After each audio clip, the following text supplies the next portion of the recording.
Olá, investidor! Neste vídeo eu vou trazer 7 motivos pelo qual, pelo meu ver, não vale a pena investir nos Estados Unidos agora. É claro que são análises pessoais minhas que eu fiz e estou trazendo para vocês verem por conta se faz sentido para vocês ou não, ok? Primeiro, bolsas americanas esticadas. É claro, nesse vídeo aqui eu vou trazer tanto análises macroeconômicas como também análises gráficas e, é claro, algumas desvantagens de se investir lá fora para deixar vocês atentos.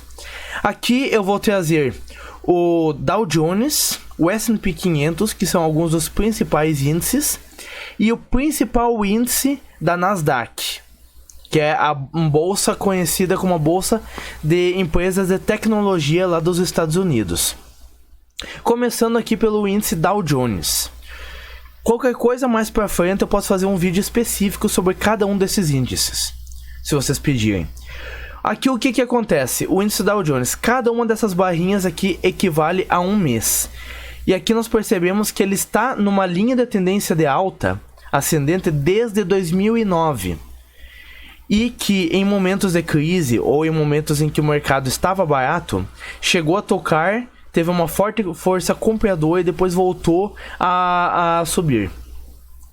Mas também da mesma maneira, nessa linha aqui de cima é a linha onde normalmente o índice toca e volta a cair, como aconteceu aqui no passado e agora mais recentemente, em 2018, 2020, tocou, voltou a cair. Mas o que aconteceu agora depois da crise de 2020? Começou a subir forte, tocou ali e ao invés de voltar a cair, subiu ainda mais. A partir desse momento aqui que subiu acima disso aqui, essa alta se tornou insustentável. De maneira que a qualquer momento pode acabar rompendo essa linha aqui e caindo de volta até o patamar da linha aqui de baixo. E daí o que acontece? Eu coloquei essa linha aqui, por quê? Porque aqui é um forte suporte, é onde o preço tocou e caiu várias vezes, ou tocou e segurou várias vezes. Então aqui é um bom ponto, onde pode ser que esse índice, em caso de queda, venha se segurar, onde coincide também com uma forte força compradora já vinda da linha de tendência de alta, e ao mesmo tempo, através de uma análise de uma retração de Fibonacci, que eu tracei aqui do fundo da crise de 2020 até o atual topo, mais ou menos aqui seria a retração de 61,8%, que é a retração mais forte, o ponto mais forte da retração de Fibonacci. Então é bem provável que se engrenar uma queda muito forte nesse índice aqui, ele vai cair até esse patamar aqui. Eu acredito que seja o mais provável. O SPX, que é o índice S&P 500. O que acontece? Aqui também nós vemos que tem uma linha de tendência de alta muito clara, onde toca, sobe, e uma paralela muito clara também. Toca, cai. Aqui depois da crise, que teve uma queda, chegou a tocar e fica até abaixo, acabou engrenando uma alta muito forte, no qual da mesma maneira rompeu esse topo aqui, rompeu essa linha de cima aqui. Dessa maneira aqui, é claro que esses rompimentos para cima, que fez com que esses índices subissem muito, acaba que é influenciado também pela quantidade de capital que o governo dos Estados Unidos injetou na economia. Isso acabou ajudando as bolsas a subirem. Mas com a retirada dos estímulos que os Estados Unidos está tendo que fazer agora, é capaz de tudo isso acabar regredindo. E esses índices aqui acabarem regredindo a média, que seria a linha de tendência de alta. Então é provável que da mesma maneira aqui, eu tracei uma linha aqui, porque historicamente aqui tem sido uma resistência e depois um suporte forte, e acaba coincidindo também com um ponto onde a linha de tendência de alta aqui já daria um pouquinho de suporte, um pouquinho de tranquilidade para esse patamar aqui. Então eu acredito que numa eventual queda mais forte até, e mais acentuada, mais forte, mais demorada do que essa que aconteceu nesses últimos dias, acredito que esse índice vai cair até esse patamar aqui. Aqui eu trouxe o principal índice da Nasdaq, o Nasdaq Composite. Basicamente, o que acontece? Nós temos também uma linha de tendência de alta muito forte desde lá de 2019, onde nós conseguimos ver claramente. Como podemos ver, a maioria dos índices, dos grandes índices ali, eles têm uma análise gráfica muito parecida, porque o movimento da economia o movimento da economia americana nas bolsas é bem parecido. Então acaba que a análise gráfica acaba sendo bem parecida também. A diferença aqui para esse índice é que os topos têm sido mais altos. Ao invés de ter uma paralela bem certinho de lá até aqui, nós conseguimos ver que de 2013 para cá, os topos que têm sido feitos têm sido mais altos. Porém, o que ainda deixa com uma pulga atrás da orelha é que, mesmo os topos tendo sido cada vez mais altos, o topo atual tem sido muito mais alto do que esse padrão que tem se seguido aqui. Eu até liguei aqui e aqui está a linha que liga os topos. Atualmente deveria estar nesse patamar aqui. Está muito acima disso. Então acredito que tem uma forte correção vindo por aí. O segundo ponto, uma alta iminente de juros americanos. Aqui eu trouxe uma notícia da CNN Brasil, que na última reunião do Fed, ele decidiu manter a taxa de juros nos Estados Unidos, mas ele está se preparando para uma possível elevação na taxa de juros, que provavelmente vai começar em março. É o que o mercado e as mídias especializadas estão falando. O que acontece? O governo americano injetou muito dinheiro na economia e baixou a taxa de juros lá embaixo, além de vários estímulos que deu. O que está acontecendo agora? Aumentou muito a inflação lá. Para você ter uma ideia, o acumulado dos últimos 12 meses é de 7%. E para um país do tamanho, com uma economia consolidada como a dos Estados Unidos, uma taxa de juros, uma taxa de inflação de 7% é muito alta. Então agora estão tendo que correr atrás do prejuízo.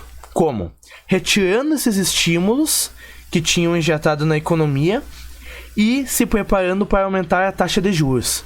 Com isso, eles vão tentar controlar essa inflação e diminuir ela e fazê-la voltar para dentro da meta. Quando essa taxa de juros americanos começar a subir, o que acontece? Uma grande parte dos investidores que estão em renda variável vão começar a desfazer suas posições, a vender suas ações e comprar títulos de juros americanos. Resumindo, vai ser mais ou menos o mesmo movimento que aconteceu aqui no Brasil. À medida que a taxa Selic estava subindo, as ações acabaram caindo. Por quê? Porque as ações elas oferecem um risco muito maior do que o Tesouro Direto, por exemplo, aqui no Brasil, que é o governo que garante o pagamento daqueles juros lá. Então os investidores, eles ponderam, eles avaliam o risco dos dois e o possível retorno e acabam achando que não vale a pena se manter em renda variável e tiram todo o seu capital de lá, colocam nos juros, colocam nas taxas de dívida do governo do seu país. Com isso, o mercado de renda variável tende a cair cada vez mais. E se isso aconteceu aqui no Brasil, tende a acontecer lá nos Estados Unidos também. Então, dessa maneira, nós conseguimos perceber isso aqui através de uma análise macroeconômica, que todos esses índices aqui, eles tendem a cair de fato muito mais. Graficamente já está apontando essa queda, e macroeconomicamente temos uma previsão de que de fato isso vai acontecer. Terceiro motivo, pessimismo brasileiro e a alta da Selic. O que acontece? No Brasil, como você pode ver, a maioria dos investidores estão pessimistas com o Brasil. Seja com o governo atual, seja com a taxa de inflação, que o acumulado do Brasil é de 10% nos últimos 12 meses, ou seja com o próximo governo, seja provavelmente Lula ou Bolsonaro. É provável que vai ser um desses dois, entendeu? E é claro, isso daí, esse fato de ter eleições nesse ano, acaba deixando os investidores muito mais receosos de se investir no Brasil. Porém, uma coisa que os investidores acabam esquecendo é que nos momentos de turbulência, que normalmente são os melhores momentos para se investir. Quando o mercado está otimista, quando todo mundo está otimista com o país, achando que o país vai crescer, normalmente o preço na renda variável já está embutindo isso. Ou seja, se você esperar para voltar a investir no mercado brasileiro quando tudo estiver bem, quando todo mundo estiver otimista, quando o governo estiver tomando atitudes que realmente beneficiem o país, o que vai acontecer? Tu vai entrar quando a bolsa tá lá no topo, quem sabe? Ou quando ela já tiver subido muito e quem sabe não valer mais tanto a pena se investir. É nos momentos de turbulência que são os melhores momentos para se investir. E ali eu apontei também a alta da Selic. É isso que eu acabei de falar nos Estados Unidos. Uma alta forte da Selic fez o mercado brasileiro cair muito forte. Porque ocorreu essa fuga de capital da renda variável para a renda fixa, com essa alta da Selic. Isso fez com que acontecesse esse quinto ponto aqui. A bolsa brasileira está barata. Eu trouxe aqui o gráfico do Ibovespa. Aqui nós conseguimos identificar que ele tem uma linha de tendência de alta muito forte desde lá de 2003, que em momentos de grande volatilidade, como o de 2020, e em momentos de recessão econômica, apenas ficou abaixo. Resumindo, raríssimas ocasiões deu a oportunidade de comprar o índice Ibovespa abaixo dessa linha ali.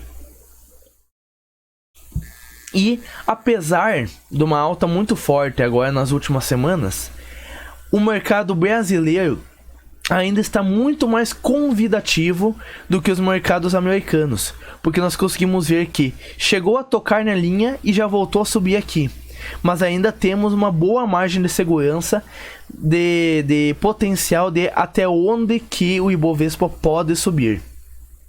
Eu diria que até os 130 mil pontos, de uma maneira saudável, o Ibovespa ele poderia subir aqui. Enquanto que a tendência do Ibovespa é provavelmente subir, talvez não no curto prazo. Não temos garantias nenhuma de que no curto prazo vai continuar valorizando. Mas no médio e longo prazo, temos. Enquanto que nos Estados Unidos, é provável que no médio prazo as bolsas de lá caiam. Por todos esses motivos ali que eu citei anteriormente. O quarto ponto que eu acabei pulando, mas agora eu vou voltar, é a tendência USD-BRL. O que significa esses códigos aqui?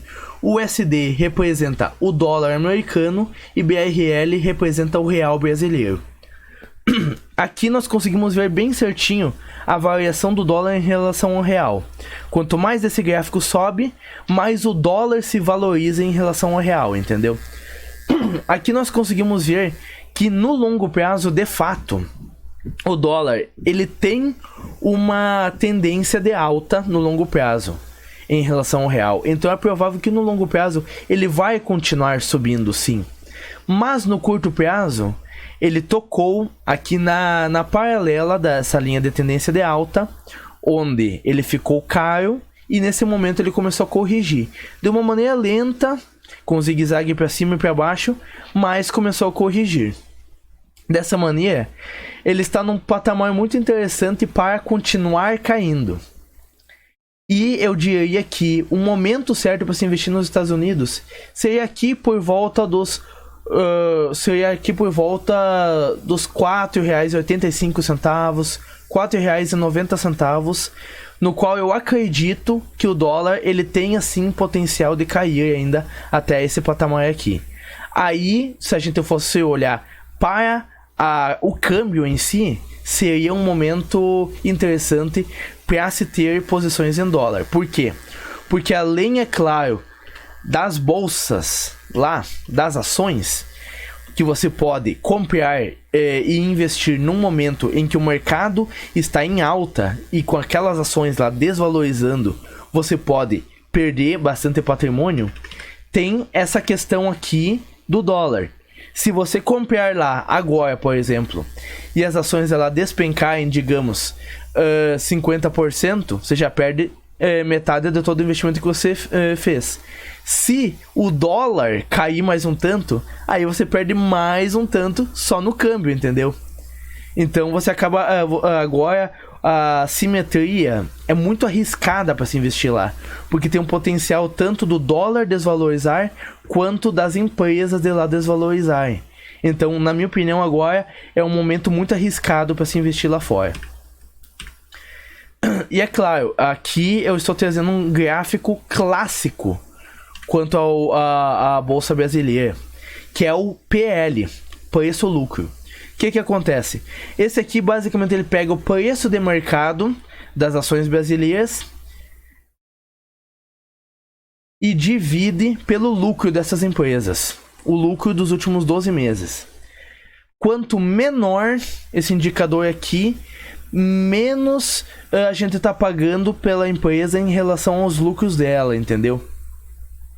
E agora, atualmente, no patamar em que nós estamos, só se equipara à crise de 2008. Nós estamos mais ou menos no mesmo patamar lá da crise de 2008, para vocês terem uma ideia. Mesmo com toda essa alta que tivemos nas últimas semanas, ainda assim a nossa bolsa, em questão do indicador preço-lucro, ainda está no patamar lá de 2008. Ou seja, por esse indicador aqui tem um alto potencial de valorização ainda. E daí é claro que, além de todos esses motivos ali que são mais de agora, são mais temporais e podem mudar nos próximos meses e anos, eu trouxe alguns pontos negativos aqui de se investir lá fora, que é bom você se atentar. A tributação de 30% nos dividendos. Se você investe lá fora focando em receber renda passiva, focando em receber dividendos, saiba que para não residentes dos Estados Unidos é cobrada uma tributação de 30% sobre todos os dividendos. Ou seja, você tem uma ação lá nos Estados Unidos, ela paga, digamos, $1 em dividendos, e desses $1 você só vai receber 70 centavos, porque os outros 30 centavos foi tudo de tributação.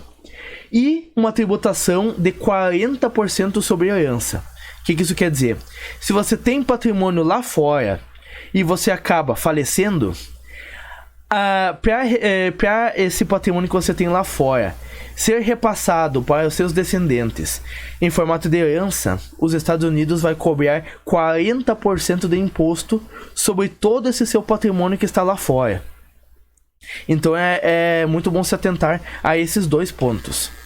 Espero que esse vídeo tenha te ajudado. Se sim, eu peço que deixe o like no vídeo e se inscreva no canal. Eu trago vídeos novos todos os dias e eu estou sempre tentando trazer conteúdos cada vez melhores, mais interessantes e com um nível de qualidade cada vez melhor.